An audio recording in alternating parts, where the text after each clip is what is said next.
Zondervan presents The Rage Against God, How Atheism Led Me to Faith by Peter Hitchens, read by the author. The epigraph for the whole book comes from the 38th chapter of the book of Job. Who is this that darkeneth counsel by words without knowledge? Gird up now thy loins like a man, for I will demand of thee.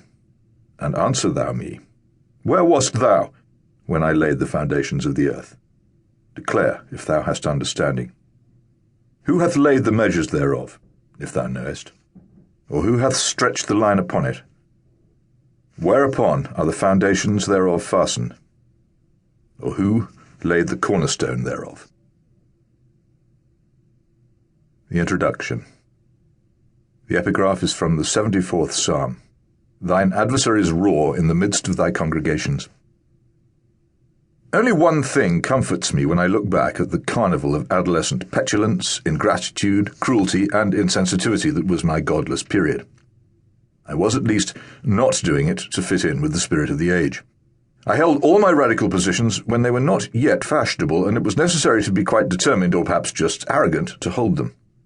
I got myself disliked and disapproved of by the very kinds of people who nowadays would be orthodox supporters of diversity and secularism, precisely because they are orthodox.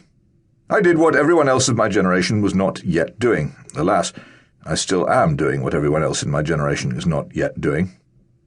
When I'm in church in England now, I noticed that it is people of around my age, I was born in 1951, who are mostly absent. There are plenty who are older than 70 or younger than 40, but very few in between. In the United States, I suspect that a great defection of the same kind is now underway in the college generation, and that those now in college or having recently left it are more hostile, or perhaps worse, indifferent to religion than any previous American generation. One orthodoxy is giving way to another, as happened in Britain. To explain this, I will have to explain the curious thing that happened to the Christian religion in my country. In explaining this, I will describe influences I believe have operated on my brother, Christopher, much as they have affected me. It is not for me to say how similar our experiences may have been. We are separate people who, like many siblings, have lived entirely different lives. But since it is obvious that this book arises out of my attempt to debate religion with him, it would be absurd to pretend that much of what I say here is not intended to counter or undermine arguments he has presented in his own book on this subject. My book, like all such books, is aimed mainly at myself.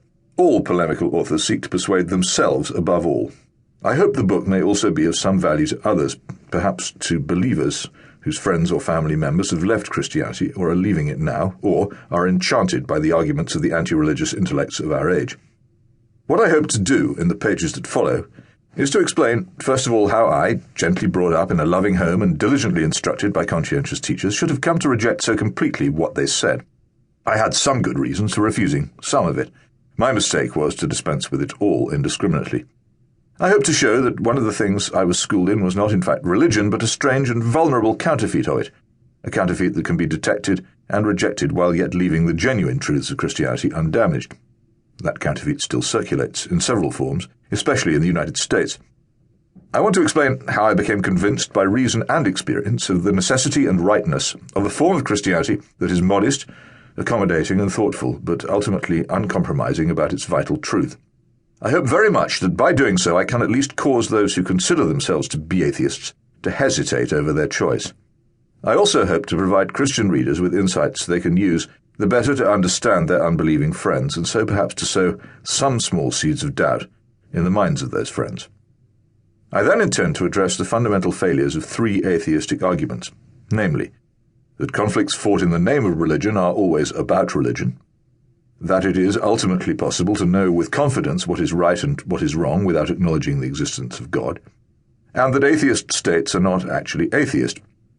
Beyond this, I harbour no ambitions to mount a comprehensive rebuttal of the arguments of such prominent atheists as Professor Richard Dawkins, author of The God Delusion, or my brother Christopher.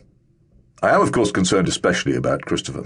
His passion against God, about which he used to say much less, grew more virulent and confident during the years while I was making my gradual, hesitant way back to the altar rail. As he has become more certain about the non-existence of God, I have become more certain that we cannot know such a thing in the way that we know anything else, and so must choose whether to believe or not. I think it is better by far to believe.